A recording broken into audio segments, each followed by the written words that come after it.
Hello, this is the RPG Crawler, and welcome to another Indie Game Friday, where each week I take a look at a different independent role-playing game. This week I'm taking a look into a roguelike that has been out for a little while, Rogue Empire. Developed and published by Portal Entertainment, it was released on Steam back on January 25th, 2019. Rogue Empire is a tactical turn-based RPG with roguelike elements, although for most intents and purposes it is pretty much a true roguelike. It has a couple different campaigns and play modes to offer some variation, as well as some persistent upgrade options that use a currency earned during each run for those who want such things.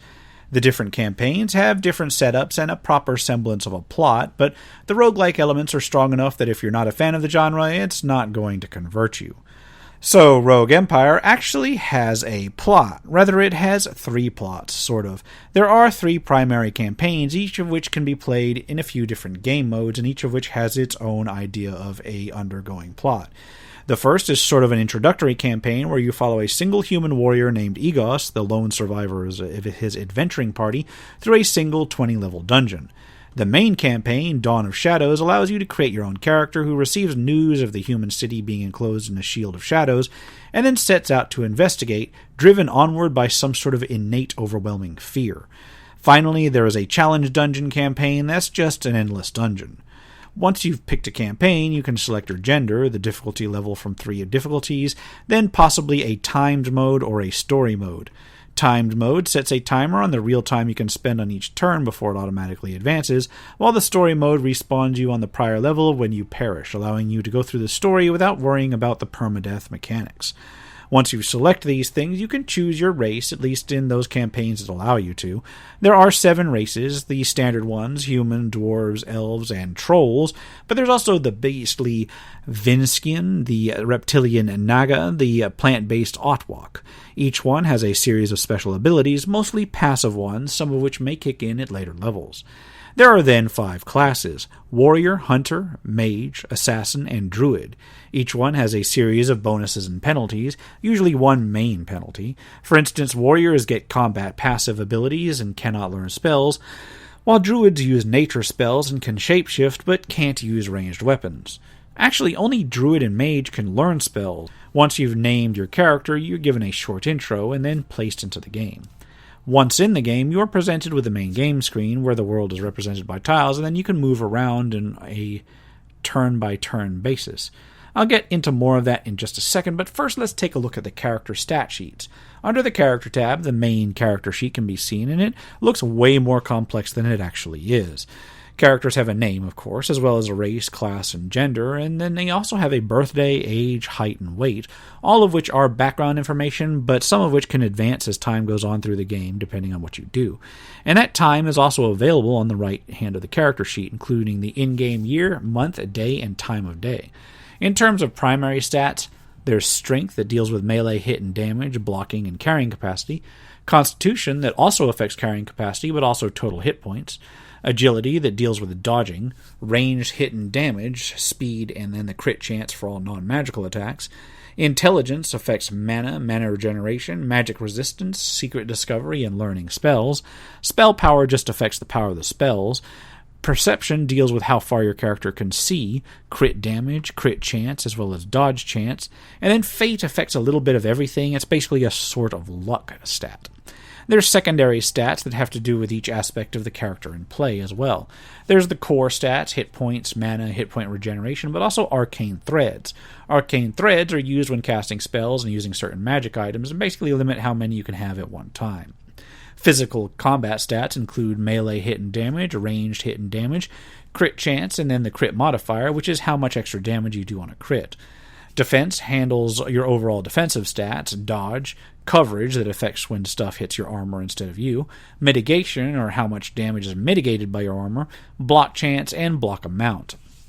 Magic stats deal with your character's arcane abilities, with SP influence altering the power of spells, mana regen, doing, of course, mana regeneration, Thread recovery, dealing with how fast you recover from casting those spells that require threads. Crit chance and crit mod, working like physical crit chance and crit mod, but for magic. And then max summons can show how many creatures that you can have summoned due to spells. Finally, there's the other category, which includes the chance to spot traps, the satiation level, which goes down as you do things and goes up when you eat, speed, and finally, soul essence. Soul essence is the currency used between runs to gain little bonuses. The last section of the character's stats are your resistances for each elemental attack: nature, shadow, arcane, fire, cold, poison, and electrical. While in the character menu, there's also a few other tabs of interest. First is the inventory tab, which describes your inventory. Characters can carry up to a maximum based on their strength and constitution. Characters can technically carry over that, but you're penalized heavily for doing so. In fact, you get a bonus for having particularly light encumbrance. The equipment list itself can be sorted by weapons, armor, or other, or even some subcategories thereof. Finally, there's equipable items. Characters can wear up to 5 rings, equip a tool, ammunition, belts, pants, boots, 1 set of bracer, 1 set of gauntlets, 1 set of shoulders, 1 helm, 1 chest plate, and then 2 sets of 1 item in each hand, so you can switch between 2 different weapon loadouts. The Abilities tab lets you review what abilities your character has, either by virtue of their race or things that they may have acquired on leveling up. The Quests tab shows active quests, and finally a map screen shows an expanded map of the area. The map may also be accessed through the main screen. At any rate, with that out of the way, let's take a look at the main interface. The screen is dominated by the representation of the tile-based world, with characters and enemies represented by sprites. This can be scrolled in and out and zoomed in and out by some degree. There are hidden areas by a fog of war when you can't see them, and your character's line of sight is based on your perception, so having particularly low perception may extremely limit your view of the world. On the upper left, you have your character's portrait, including their level, and a name with relevant hit points displayed as a graph. There may be icons under the character portrait that represent buffs and ongoing effects. Usually at least one icon will be up to represent your character's ongoing status, and all icons may be moused over for more information, sometimes much more information. On the right-hand side, there's the level detail, which tells the name of the area as it is, as well as an evaluation of the safety of the area. There's also a log of messages available to drop down here, so you can review what you've been told during play. Finally, across the bottom of the screen is the quick bar and the XP value. You can add things to the quick bar from your other inventory tabs, and then for the experience, as you kill things, experience accrues, and once the bar is full, you level up. Leveling up increases base attributes, plus base hit points and mana, refreshes your hit points, and then grants you a choice of a bonus to one of your stats. The 4 choices are random, but weighted based on class and possibly race. Further, they may include the occasional item instead, so if you level up, you may be able to choose to spontaneously get some gold, food, or a potion depending on the draw. On certain levels, not all of them, but certain levels, you may also get a choice of abilities. These, again, are random and based on your class. Some are rarer than others and are color-coded, and may range from flat attribute boosts and passive effects to activatable abilities. This randomness with level up kind of synergizes with the randomness of the rest of the roguelike setup of the game, but offers enough consistently good bonus choices to make it so most of the times you aren't going to be completely messed up by the mercy of the RNG. In terms of gameplay, most levels are randomly generated and have randomly placed enemies and items, as well as debris, chests, and crates, which may be opened or broken for the chance of items. During play, characters can move around in 8 directions, with each step taken or action performed taking a certain amount of energy or time, and then creatures taking their turns in order. Moving into an enemy attacks it, while using a ranged attack or spell may be aimed with the mouse or the keyboard. Likewise, certain actions require a direction after using, such as kicking an item or a door. All actions take a certain amount of energy, some enough that they take multiple turns up to actually accomplish. Characters may also pass a turn to not only regain a little bit of health and mana, but also give a slight bonus to the next attack, in effect preparing themselves for a proper blow. You can actually skip multiple turns this way, although there is a cap of, I believe, 2 or 3 turns before you get no more bonuses. All in all, exploration is pretty much like you'd expect in any other roguelike, with a variety of enemies with different abilities that may require strategic approach. Items that you discover are also randomly generated and have not only a type and material that they're constructed of, but may also have magical modifiers. Not only to basic things like hit and damage rates, but weapons and armor, shields and the like may also boost primary and secondary stats, or have other special abilities that kick in as you use them or just passively operate in the background. Other items that may be picked up include scrolls to cast spells from, potions that give temporary boosts, or at least usually temporary boosts, some are permanent, food to increase satiation, wands and staves to produce certain effects, and so forth. This can provide spellcasting options for characters that are otherwise unable to use spells, although generally these use very limited resources or have additional trade-offs. During exploration, you can uncover traps, portals, or stairs to other levels or areas, as well as locked doors. These locked doors can be kicked down, which causes damage to you, but they may also be unlocked with keys of matching type. Keys aren't necessarily single-use, but have a chance to break after each use, so it can be useful to stock up on them because they will break. There's also the ability to find a few glyphs during play, which can be used as altars to acquire special items based on the type of the altar. For instance, an arcane altar will give you an item that's more useful for arcane casters, and so forth.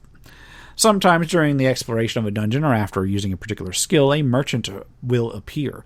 These merchants are usually available only for a limited number of turns before leaving, although they are pretty generous with those number of turns, and you get an alert in the form of an icon on your status list when they are active. So if you're in dire need of selling or buying items, you should probably try to find them pretty quickly. The merchant allows you to buy from a randomly generated inventory or sell items to them. Each merchant has a set amount of gold to bargain with and may be forcibly restocked by paying a small fee, and this will regenerate the inventory. In the main campaign, you can leave to an overworld between exploring dungeons and towns. Towns are areas similar to dungeons except with NPCs instead of hostile enemies. Those NPCs may very occasionally offer quests, and a merchant that doesn't go away is apt to live in town as well, so they offer good places to stop and restock. The overworld does offer an indicator of where the next step into what quest you're on is, and the tiles represent many, many times more distance than the tiles in the individual locations, thus requiring more time and energy to cross. The overworld tiles have terrain modifiers, which adjusts how much energy it takes to move through them, and entering a tile increments how well explored it is, with some tiles having minor bonuses to movement once fully explored.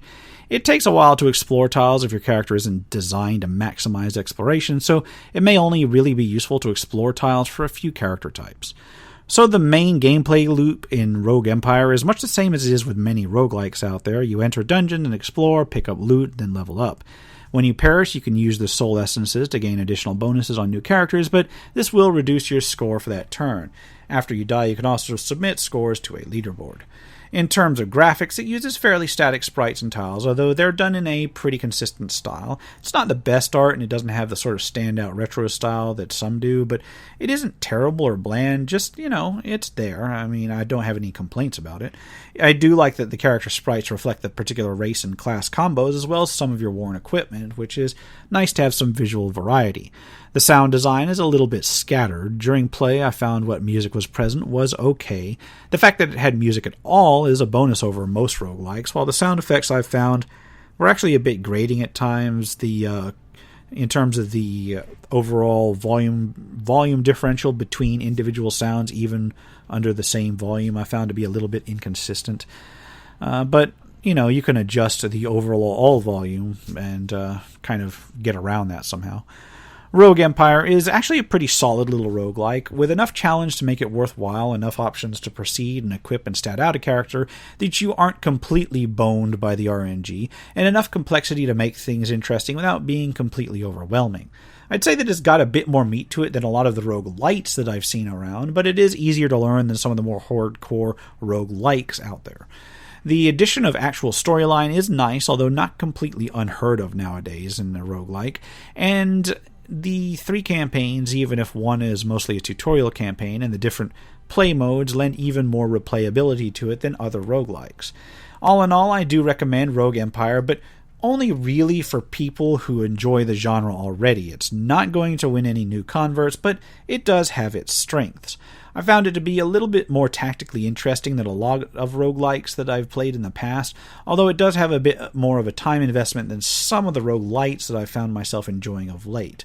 However, it is still in active development, with a few more patches released over the last summer, and considering what seems to be a single-person development team, I'm actually pretty impressed with what's being accomplished here.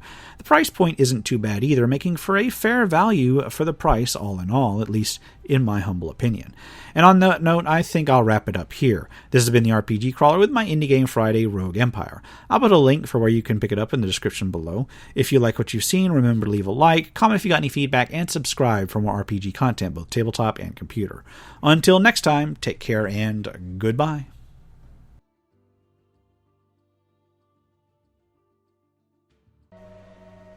And if you're still watching this far, I'd like to take a moment to thank those who have supported this channel via Patreon or direct donations throughout the years, without which this channel could not have lasted as long as it has.